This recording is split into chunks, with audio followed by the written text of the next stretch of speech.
चंद्रबाबू नायडू ने अपने बेटे से मोदी जी को आउट कर दिया, क्लीन बोल्ड कर दिया। अब एक साथ दो इस्तीफे होंगे और सबसे बड़ी बात यह कि इन सब के बीच इंडिया गठबंधन ने अपनी फील्डिंग सेट कर दी है।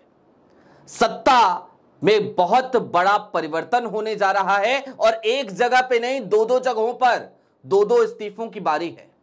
हो क्या रहा है? अंदर खाने की एक बड़ी खबर है।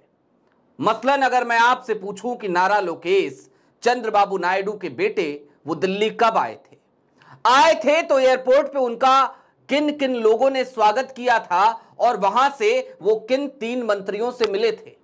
2 मंत्री बेहद बड़े मंत्री और तीसरे मंत्री मोदी जी से भी बड़े मंत्री और मोदी जी को अक्सर फंसाने वाले, बयान देने वाले मंत्री। और इन सब के बीच नायडू की एक ऐसी बिसात, एक ऐसी चाल जिसमें घिर कर रह गई है गुजरात लॉबी। इस्तीफा तो देना पड़ेगा क्या? नमस्कार, मैं स्वप्निल और आप मुद्दा देख रहे हैं। दोस्तों आगे बढ़ें, डिकोड करें, इनसाइड इंफॉर्मेशन की तरफ चलें, उससे पहले एक छोटी सी अपील है।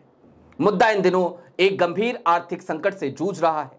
एक तरफ हमारे मेन बैंक अकाउंट बीते कई महीनों से फ्रीज चल रहे हैं, तो दूसरी तरफ हमारे पुराने चैनल को, जो 2.5 साल पुराना चैनल था, हमसे छीन लिया गया आज से 2 महीने पहले। लेकिन जज्बा है, हौसला है और आपकी मोहब्बत का भरोसा है, लिहाजा हम ना डरे हैं, ना झुके हैं, ना रुके हैं और ना थके हैं। मुद्दा की अपील है कि इन दिनों मुद्दा को डे टू डे ऑपरेशंस में कुछ मुश्किलों का सामना करना पड़ता है। यदि आप सक्षम हो, यदि आप चाहें तो मुद्दा की छोटी छोटी मदद जरूर कीजिएगा। इसके लिए आप स्क्रीन पर दिख रहे QR कोड या नीचे दिख रहे UPI नंबर का इस्तेमाल कर सकते हैं। आगे बढ़ते हैं और अब एक एक करके जो पर्दे के पीछे की बातें हैं उसको तह दर तह खोलते हैं। नारा लोकेश बीते दिनों दिल्ली आए थे। कब आए थे? मानसून सत्र के दौरान आए थे और आए थे तो एयरपोर्ट पे उनका स्वागत किसने किया था और किसने नहीं, किसने किया था, आप जानकर चौंक जाएंगे। एक खबर ऐसी जो खबर दबा दी गई। एयरपोर्ट पे नारा लोकेश पहुंचते हैं तो टीडीपी अपना शक्ति प्रदर्शन करती है। दिल्ली दरबार को यह मैसेज दिया जाता है, गुजरात लॉबी को यह संदेशा भेजा जाता है कि देखिए यह है स्ट्रेंथ, यह है संख्या बल, यह है सबसे मजबूत बैसाखी। अगर हटी तो सरकार हिली, सरकार गिरी। जी हां, 15 सांसद पहुंचते हैं एयरपोर्ट पे और 16वें सांसद जो मंत्री हैं वो भी पहुंचते हैं और उन्हीं की अगुवाई में स्वागत होता है नारा लोकेश का, यानी कि राम मोहन नायडू, नागरिक उड्डयन मंत्री। उनकी अगुवाई में टीडीपी के 16 सांसद खुद उनके समेत वो एयरपोर्ट पहुंचते हैं, नारा लोकेश का स्वागत करते हैं और उनको लेकर आया जाता है सीधे संसद भवन के परिसर में और उनकी 2 मुलाकातें तुरंत हो जाती हैं। ना तो कोई अपॉइंटमेंट लिया जाता है, ना ही पहले से कोई समय मांगा गया था। बस वो पहुंचे और पहुंचते ही कहते हैं कि मुझे देश के गृह मंत्री से मिलना है और गृह मंत्री से मुलाकात हो जाती है। कहते हैं मुझे देश के रक्षा मंत्री से मिलना है, रक्षा मंत्री से भी मुलाकात हो जाती है और उसके बाद एक मंत्री वो उन्हें अपने घर बुला लेते हैं, यानी कि नितिन गडकरी साहब। अब ये 3 हाई प्रोफाइल मीटिंग्स नारा लोकेश क्यों कर रहे थे? आंध्र प्रदेश में क्या खिचड़ी पक रही है, उस तरफ बढ़ें उससे पहले आपको एक मजे की चीज बता देते हैं। इस्तीफा लोग कह रहे हैं कि मोदी जी को देना होगा, लेकिन मोदी जी के इस्तीफे से पहले एक और इस्तीफे की स्क्रिप्ट लिख दी गई और यह जो इस्तीफा होगा, ये एक इस्तीफा मोदी जी के इस्तीफे की स्क्रिप्ट लिख रहा होगा। यह इस्तीफा किसी और का नहीं बल्कि चंद्रबाबू नायडू का इस्तीफा है।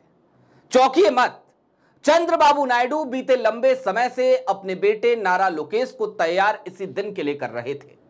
नारा लोकेश हालिया दिनों में लगातार सुर्खियां बटोरने वाले चंद्रबाबू नायडू के बेटे, वो अब मुख्यमंत्री की कुर्सी संभाल सकते हैं आंध्र प्रदेश की। इसकी चर्चा भले यहां दिल्ली बैठी लुटियंस जोन को कवर करने वाली मीडिया ना कर रही हो, लेकिन आंध्र प्रदेश में ऐसी खबरें तैरने लगी हैं कि चंद्रबाबू नायडू अपने सामने आज की तारीख में जब वो मजबूत स्थिति में है तभी अपने बेटे को वो सत्ता पे बैठा देना चाहते हैं, सत्ता पे काबिज करवा देना चाहते हैं। लेकिन यदि चंद्रबाबू नायडू ने इस्तीफा दिया, जो वो देने जा रहे हैं, ऐसी खबरें हैं, तो क्या वो इस्तीफा देने के बाद चुपचाप घर बैठ जाएंगे या फिर सिर्फ और सिर्फ एक विधायक रह जाएंगे या फिर कि अपने बेटे के मंत्रिमंडल में शामिल हो जाएंगे? जवाब है नहीं, ऐसा चंद्रबाबू नायडू कुछ नहीं करेंगे। चंद्रबाबू नायडू की नजर अब दिल्ली पर है और दिल्ली दरबार के सामने वो पुरानी सारी डिमांड्स भूल जाइए जो चंद्रबाबू नायडू अब तक आंध्र प्रदेश के लिए करते थे। अब चंद्रबाबू नायडू की नजर एक मंत्रालय पर है, बड़े मंत्रालय पर। इस देश में 3 तो ऐसे मंत्रालय हैं कम से कम जिन मंत्रालयों से इस देश की दशा और दिशा तय होती है। मसलन गृह मंत्री अमित शाह साहब की कुर्सी, रक्षा मंत्री राजनाथ सिंह साहब की कुर्सी और तीसरा मंत्रालय, सबसे अहम मंत्रालय वो भी है, यानी कि वित्त मंत्री निर्मला सीतारमण की कुर्सी। चंद्रबाबू नायडू की अब जो डिमांड है वो इसी कुर्सी की है, निर्मला सीतारमण की कुर्सी की। वही कुर्सी जिस पर बैठी मंत्री से अभी हालिया दिनों में चंद्रबाबू नायडू जब दिल्ली आए तो मुलाकात करी, मसलन अभी 48 घंटे भी नहीं बीतने वाले हैं। अब उस कुर्सी की डिमांड चंद्रबाबू नायडू की। नायडू साहब वैसे भी बड़े डिमांडिंग हैं, हर समय कोई ना कोई डिमांड वो करते ही रहते हैं। लेकिन अब थोड़ी देर के लिए और ठहरिए। एक तरफ तो ये सब कुछ चल रहा है, दूसरी तरफ नायडू साहब को लेकर बड़ा खुलासा जगन मोहन रेड्डी ने जो किया था उसको आपको याद रखना चाहिए। जगन मोहन रेड्डी ने कहा था कि नायडू हॉटलाइन पे संपर्क में है देश के नेता प्रतिपक्ष यानी कि राहुल गांधी से और इस बातचीत के सूत्रधार हैं कोई और नहीं बल्कि रेवंत रेड्डी यानी कि तेलंगाना के मुख्यमंत्री, यानी कि राहुल गांधी के बड़े खास मुख्यमंत्री, यानी कि चंद्रबाबू नायडू के शिष्य कहे जाने वाले रेवंत रेड्डी।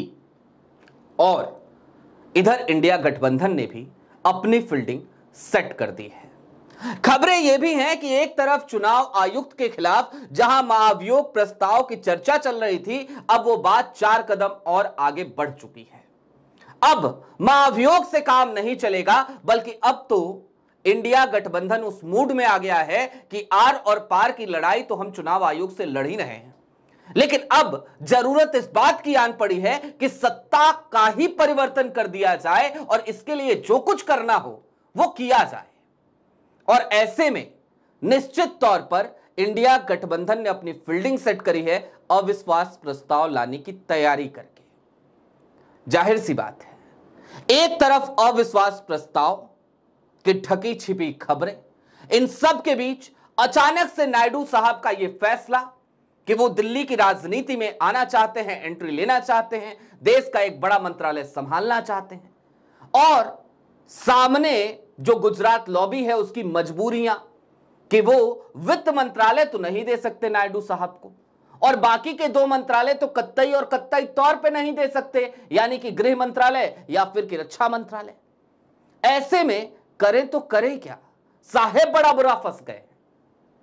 और यह सब कुछ अचानक से नहीं हो रहा है, इन सब के पीछे सियासत की वो तमाम चालें हैं जो एक एक करके चली गई, एक एक करके तमाम मोहरे बिछाए गए, तमाम मोहरे अपनी फील्डिंग पर लगाए गए और उसके बाद आज की तारीख में एक ऐसी स्क्रिप्ट तैयार हो गई है जो स्क्रिप्ट कुल मिलाकर उस दिशा में आगे बढ़ रही है जहां पर लोग पूछने लगे हैं तख्त पर बैठे तख्त नसी के पास कितने दिन शेष हैं, ये तख्त कितने दिनों तक प्रधानमंत्री नरेंद्र मोदी के पास रहेगा। आज की तारीख में ये एक ऐसा प्रश्न बन गया है जिस प्रश्न का जवाब नायडू की हर चाल ही देगी और नायडू की हर चाल आज की तारीख में प्रधानमंत्री नरेंद्र मोदी की कुर्सी को उनसे दूर करती हुई प्रतीत हो रही है।